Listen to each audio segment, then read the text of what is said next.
Tu veux connaître l'histoire ghetto de Léon XIV né aux USA? Eh bien, j'en ai pas la moindre idée. Par contre, en parlant d'USA, on a la CIA, ouais, les CIA quoi, qui propose une façon de prendre des décisions rapidement et je vais vous partager ces différents éléments que j'ai pu lire là dans un petit article. La saturation des tâches est un état où l'on se sent submergé par un nombre de tâches supérieur à ce que l'on pense pouvoir faire efficacement, ce qui entraîne une diminution des capacités cognitives. C'est pour ça que souvent vous êtes en mode saturation. Waouh, je dois faire quoi? Je suis dans le speed, etc. C'est pas bon et en général on prend les mauvaises décisions et il y a une augmentation du stress, de l'anxiété.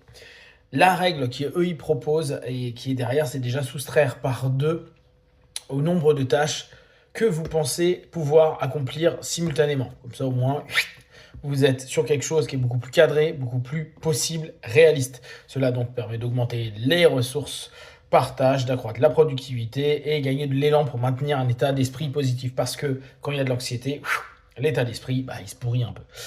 Face à la saturation de tâches, il faut d'abord accepter que l'on ne pourra pas accomplir toutes les tâches prévues. Ça, je sais que parfois c'est un peu compliqué, mais si on se le dit d'entrée, trop de choses, impossible de le faire maintenant.